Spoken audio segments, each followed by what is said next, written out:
Assalamualaikum warahmatullahi ta'ala wabarakatuh. Alhamdulillahilladzi hadana lihadza wa ma kunna linahtadiya laula an hadana Allah. Asyhadu an la ilaha illallah wahdahu la syarika lah. Asyhadu anna sayyidana Muhammadan abduhu wa rasuluh wa safiyyuhu min khalqihi wa habibuh. Addal amanah wa ballagha risalah wa nasaha al ummah wa kashafa al ghummah wa jahada fillahi haqqa jihadih. Allahumma salli wa sallim wa barik ala sayyidina Muhammad wa ala ali sayyidina Muhammad wa ala alihi tayyibin wa ashabihi al-hadin wa man tabi'ahum bi ihsanin ila yaumiddin. Rabbana shrah lana sudurana wa yassir lana umurana wa hlul 'uqdatam min alsinatina yafqahu aqwalana. Rabbana la tuzigh qulubana ba'da idh hadaitana wa hab lana min ladunka rahmah innaka antal wahhab. Rabbana adkhilna madkhala sidqi wa akhrijna makhraja sidqi waj'al lana min ladunka sultanan nasira wala haula wala quwwata illa billahil aliyil azim. Amma ba'd. Si imam, seluruh ahli kuasa masjid, hadirin hadirat muslimin muslimat yang dirahmati Allah. Alhamdulillah, syukur kita pada Allah Subhanahu wa taala dapat lagi sama-sama kita menunaikan salat fardu subuh secara berjemaah. Dan sama-sama kita duduk memahami, mendalami dan mengenal pasti asrar, rahsia-rahsia di sebalik surah Al-Fatihah. Termasuk ayat yang seterusnya, iyyaka na'budu wa iyyaka nasta'in. Hanya Tuhan, hanya kamu Tuhan yang kami sembah, dan hanya kamu Tuhan yang kami meminta pertolongan. Jadi ini adalah satu pengakuan daripada seorang hamba kepada Allah SWT. Setelah mana puji-puji Allah. Jadi ulama sebut Fatihah ni ada dua bahagian. Fatihah dibahagi kepada dua bahagian. Bahagian pertama maqamus sana', bahagian puja-puji. Bahagian kedua maqamul hajah, bahagian menzahirkan hajat seorang hamba kepada Tuhannya. Jadi secara keseluruhan maka dua inilah yang kita perlu ambil setiap keadaan, setiap masa. Sama ada dua, kita puji Allah, dan yang kedua sama ada kita diuji, maka kita akan zahirkan perlunya kita kepada Allah. Selain pada sabar, minta pada Allah, seperti mana Nabi sebut, innal mu'min amrahu kullu khairun. Sesungguhnya orang beriman semua urusannya, semua keadaannya baik. Apa keadaan pun baik. In asabathu sarra syakara fakana khairan lah. Kalau ditimpa kebaikan, dapat datang masjid, dapat sampai masjid, dapat melihat tuan-tuan dan puan-puan, maka dia bersyukur, dia memuji Allah, maka syukur itu baik baginya. Wa in asabathu sarra wa in asabathu dharra, kalau ditimpa dengan dharra, kemudaratan, musibah, pening kepala, selipar hilang ke kan, fasabara, dia bersabar dan menzahirkan rasa perlu kita kepada Allah. Minta pada Allah, ya Allah, hilang selipar aku. Ini semua adalah kerana dosa-dosaku, ya Allah. Janganlah engkau ambil kira hukum dosa-dosa ini di akhirat, ya Allah. Hapuskanlah dosaku, ya Allah. Kita zahirkan keperluan kita, hajat kita kepada Allah. Fakana khairallah, maka sabar itu ketika ditimpa musibah baik baginya. Apa pun orang Islam ni baik, mesti antara dua, syakar ataupun sabar. Syakar, syukur. Sabar, bersabar. Maka Fatihah pun sama. Dua, maqam sana, maqam puji, maqam syukur. Bismillah sampai Maliki yaumiddin, itu maqam syukur. Puji Allah. Allah ni rahmah rahim. Kita zahirkan khudu', hinanya, tunduknya kita. Jadi sebelum kita, itu yang pertama. Yang kedua, Fatihah ni dibagi dua juga. Satu maqam puji sana, yang kedua maqam doa. Pertama maqam puji sana, yang kedua maqam doa. Maqam doa daripada iyyaka na'budu sampai habis. Pertama kita puji, kita zahirkan hebatnya Allah Ta'ala, hebatnya kuasa Allah, rahmahnya Allah, supaya kita dapat rasa perlunya kita sebagai hamba kepada Allah. Dan itulah yang sudah hilang daripada hati-hati hamba, rasa hina. Allah sebut wa ibadur rahman alladzina yamshuna 'alal ardi hauna. Dalam surah Ar-Ra'd, dalam surah Al-Furqan, sifat pertama bagi sifat hamba Allah yang Maha Pengasih, apabila mereka berjalan di atas muka bumi, hauna, rasa hinanya, rasa berdosanya, rasa bersalahnya, rasa kurang bersyukurnya. Jadi itulah yang perlu kita tunjukkan. Seperti mana kata tokoh besar dalam ilmu tasawuf, Syekh Ibn Athilah As-Sakandari, dalam kitab Al-Hikam, ma talaba laka syai'un mislul ittirar. Tidak ada sesuatu yang lebih diminta, dituntut oleh Allah, lebih daripada kita zahirkan ittirar, cemas kita. Mana ibadah kita, saya anggap macam ibadah kawan-kawan lah. Kita ni sebenarnya hakikat kita siapa? Makhluk yang dicipta, semua orang tahu. Tapi Allah tak minta kita bersikap makhluk. Kalau makhluk ni Allah boleh buat tanpa reason, tanpa sebab. Allah boleh suruh. Macam kita kan, kita buat anak patung pasir, bukan pasir lah, tanah liat. Kalau pasir tu istana. Lepas kita buat anak patung, kita patahkan, berdosa tak? Kejam tak? Tak. Saya punya, saya buat. Saya nak patahkan ke, saya nak carik-carikkan ke, saya buat istana pasir tepi pantai, tulis Salman love kan, contoh isteri lah, isteri kan, bukan siapa kan. Lepas tu saya sepak, zalim tak saya? Tak. Orang pun tak marah, tak ada siapa nak marah. Saya yang buat, saya runtuhkan. Tak, maksud itu maksud makhluk. Adakah Allah kita layan macam makhluk? Tak. Semuanya Allah cipta bersebab. Afahsibtum annama khalaqnakum abatha wa annakum ilaina la turja'un. Allah kata Allah tak cipta kita abatha, main-main. Ada sebab. Allah suruh kita ibadah, ada sebab. Allah suruh kita berzakat, Allah suruh kita berpuasa, semua bersebab. Semua ada reason, ada hikmah. Tapi Allah tak layan kita macam makhluk. Kalau layan kita macam makhluk, teruk kita, tiba-tiba patah kepala, tak ada sebab, walaupun tak ada dosa. Tapi Allah minta kita jadi hamba. Adakah Tuhan cipta hamba? Di dunia kan, Tuhan tak cipta hamba. Hamba ni yang jadi hamba lah, sepenuh masa pada Tuhan dia. Allah kita nak jadi hamba, kira dah upgrade sikit daripada makhluk. Kita makhluk, tapi cara kita bermuamalah dengan Allah seperti hamba. Macam mana hamba tadilah. Sifat pertama adalah hauna, hina.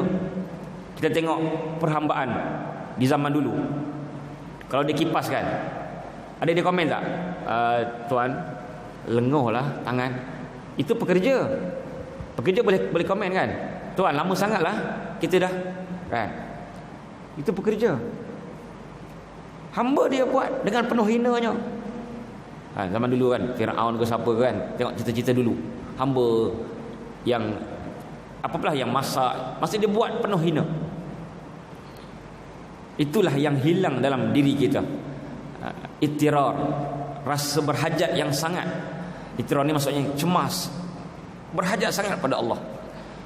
Dan kata Ibnu Athaillah dalam Hikam, wala asra bil mawahib ilaika misal zurlah wal iftiqar. Tidak ada sesuatu yang kita boleh percepatkan mawahib. Apa mawahib? Anugerah Allah. Anugerah Allah, ilmu, iman, taqwa, kesenangan dunia, ikut apa yang kita nak lah. Tidak ada lebih daripada zul wal iftiqar. Zul hina, iftiqar berhajat. Jadi sinilah Fatihah ni lah kita nak zahirkan hajat kita. Kemuncaknya pada iyyaka na'budu wa iyyaka nasta'in. Hanya Engkau Tuhan yang kami sembah, dan hanya Engkau Tuhan yang kami meminta pertolongan. Apalagi dari segi bahasa Arabnya ataupun balaghahnya, kenapa didahulukan iyyaka, Engkau hanya Tuhan yang kami sembah. Kalau ayat biasa, kami sembah Engkau, itu dipanggil hasar. Apa hasar? Sebab tu kita terjemah dengan hanya. Perkataan hanya tak ada dalam, secara zahir tak ada dalam ayat. Iyyaka Engkau, na kami, a'budu sembah. Mana datang perkataan hanya? Itu daripada bila diletakkan iyyaka di Engkau tu di hadapan. Ayat biasa, aku suka Engkau, aku tolong Engkau, aku tumbuk Engkau, contoh kan, ayat biasa. Tapi ini ayat luar biasa. Engkau saja yang aku sayang, diletak depan. Diletak depan, maksudnya itu hasar. Apa hasar? Eksklusif. Hanya Allah saja Tuhan yang kami sembah. Hanya Allah sahaja Tuhan yang kami meminta pertolongan. Jadi disinilah kita patut rasa penuh kehinaan. Tuhanku, berhatilah, Engkaulah Tuhan yang berhak disembah, dan aku hanya menyembah Engkau dalam seluruh kehidupanku, zahir dan batin. Dan kita rasa kosong, tidak ada rasa. Sebab tu jangan bawa title kita dalam solat. Kalau kita bawa title kita, bawa saya sebagai ustaz, nak ceramah apa lepas ni, nak cakap apa lepas ni, bawa title saya sebagai PU, dipanggil sana sini, bawa title tuan-tuan sebagai doktor, profesor, engineer, habis. Tak adalah maqam iyyaka na'budu wa iyyaka nasta'in.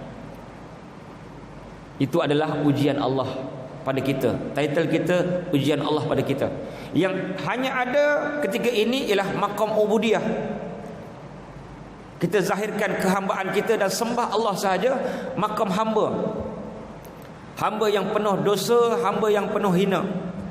Sebab tu perlu 3 tadi yang Ibnu Athaillah sebut, ittirar, cemas.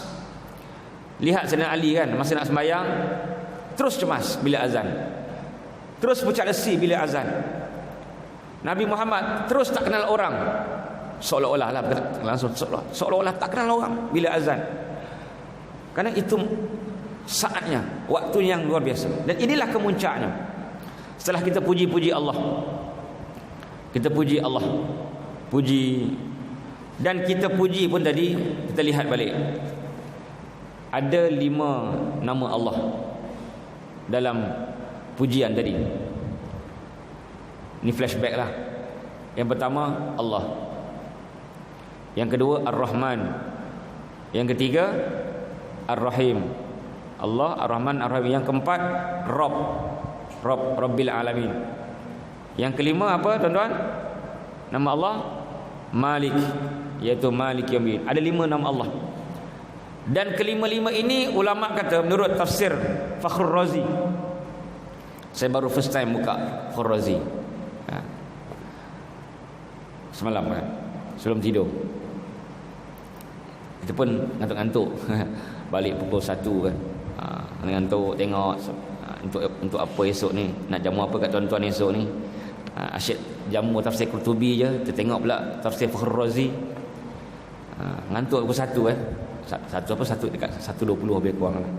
Tidur pukul 2. Tengok dapatlah jamuan special. Apa dia ni lah, 5 nama Allah. Dan nama Allah ni mewakili untuk 3 keadaan manusia. Apa manusia? 3 keadaan. Manusia ni sama ada yang lepas, yang sekarang, dan juga yang akan datang. Madhi, hadir, mustaqbal. Itu bahasa Arab. Madhi lepas, past tense, past lah. Hadir sekarang dan akan datang. Jadi sifat Allah ni adalah daripada perkataan ilah. Allah daripada perkataan ilah. Jadi ilah ni lah sifat yang mana yang menzahirkan manusia daripada tiada kepada ada. Itu dah lepas. Kita dulu tiada, kosong, zero. Allah jadikan roh kita berada di tulang-tulang sulbi nenek moyang kita, moyang-moyang kita daripada Nabi Adam sampailah bapa kita, kemudian keluar kita ke dunia. Itu sifat Allah. Kemudian untuk Rabb Ar-Rahman Ar-Rahim, ini yang sedang kita dapat sekarang. Jadi Rabb ni pemilik, Ar-Rahman kasih sayang. Kita dapat semua ni. Saya dapat mengajar, tuan-tuan dapat mendengar. Rahman Allah, Rahim Allah. Kita dapat makan, dapat minum, itu milik Allah. Dan atas rahmat belas kasihan, tidak ada satu pun yang kita layak. Satu pun tak ada. Semuanya kita tak layak. Tapi rahmat Allah kita dapat. Itu yang sekarang. Kemudian Malik yang akan datang. Malik Yaumiddin, raja bagi Tuhan, raja bagi hari pembalasan akan datang. Sebab hari pembalasan belum datang lagi. Hari pembalasan akan datang. Maknanya Allah ingatkan sifat Allah, bahawa dulu kamu tak ada, sekarang ada. Allah ingatkan sekarang ni semuanya rahmat Allah, semuanya rahim Allah kita dapat ni. Kita dapat berzikir tadi bukan kerana aku ni alim, aku ni pandai, tak. Ramai mana orang alim yang tak beramal. Itu semua kerana rahmat Allah. Rabb, semuanya milik Allah. Yang kita ada sekarang, buku saya, ilmu saya, milik Allah. Allah boleh ambil, Allah boleh tambah, Allah boleh hilangkan. Dan untuk akan datang Malik Yaumiddin, ingat akan datang ada hari pembalasan, hari kiamat. Kita dah bahaskan. Jadi lengkap 5 sifat Allah untuk benda yang lepas, benda yang sekarang, dan benda yang akan datang. Sebab manusia tak ada lepas daripada 3 tadi, dulu, sekarang, dan akan datang. Inilah 5 sifat Allah yang saya dapat daripada tafsir Al-Fakhrul Razi, yang perlu kita zahirkan maqam ubudiyah. Jadi bila sampai maqam ubudiyah, kita la haula wala quwwata illa billah. Tidak ada daya, mana kita rasa kosong. Kereta yang kita miliki kita tak rasa kita milik. Anak-anak isteri kita tak rasa kita punya. Semuanya adalah milik Allah. Sebab kita sembah Allah, kita yakin semuanya adalah milik Allah, dan kita hanya minta tolong pada Allah. Tapi bukanlah bermaksud minta tolong pada Allah semata-mata kita tak boleh ataupun haram minta tolong pada manusia. Itu lain. Kita minta tolong pada manusia itu ikhtiar. Tapi dalam hati kita yakin bahawa tidak ada yang boleh tolong aku kecuali Allah. Wa iza sta'anta, ini nasihat Nabi kepada sahabat. Wa iza sta'anta fasta'in billah. Wa iza sa'alta fas'alillah. Bila kamu nak minta, mintalah Allah. Bila kamu nak minta tolonglah pada Allah. Ini hakikat. Hakikatnya kita yakin hanya Allah yang boleh tolong kita. Bukan kawan kita, bukan majikan kita, bukan kerana ramai orang. Maka inilah di sini semua tersimpan dari segi tauhidnya. Kata ulama, daripada ayat ini juga menunjukkan bahawa tauhid la ilaha illallah, la ma'budu bihaqqin illallah, daripada perkataan iyyaka na'budu, hanya engkau yang kami sembah, keluarlah tidak ada yang berhak disembah kecuali Allah. Itulah makna bagi la ilaha illallah. La ilaha illallah ni ringkas, ulama tafsirkan panjang, iaitu la ma'budu bihaqqin illallah, tidak ada sesuatu yang Tuhan yang berhak disembah kecuali Allah. Ini ada dalam iyyaka na'budu. Mana kita rasa hina, rasa tidak ada apa-apa, dan kita sembah hanyalah Allah. Dan yang kedua, wa iyyaka nasta'in, dan kita rasa semua hajat, semua keperluan, semua permintaan kita hanyalah Tuhan yang Maha Esa. Semua makhluk yang kita minta tolong hanyalah ikhtiar. Seperti Maryam kan, bila dia dalam keadaan dahaga, dituduh oleh kaum dia macam-macam kerana bayi yang tak ada ayah. Jauh dia berjalan puluh kilometer, ratus kilometer, sampai di tepi laut. Dia nak air, dia minta air pada Allah.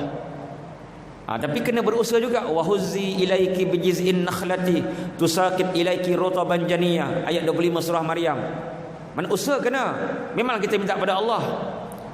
Hati kita rasa tidak ada sesiapa, hanya Allah aja boleh tolong. Tapi zahirnya kita boleh minta tolong, tolong itu, tolong ini. Cuma minta tolong ni dalam Islam kena minimizekan lah. Jangan terlampau banyak minta tolong, dia akan jadi annoying kan. Kita pun asyik dia je kan. Sebab tu Nabi tegur Hakim bin Hizam. Mula-mula dia minta duit dengan Nabi, kali kedua minta, Nabi bagi. Kali pertama Nabi bagi, kali kedua Nabi bagi, kali ketiga Nabi bagi. Tapi bila kali lepas tu Nabi sebut. Nabi tak larang dia, cuma Nabi sebut. Ya Hakim, wahai Hakim, inna hazal mal khidrun halwun. Harta ni menarik, seronok, best harta kan. Tapi ingat, faman akhazahu bi sakhawati nafsin burika lahu. Kalau kita dapat harta, orang bagi rela, suka, berkat.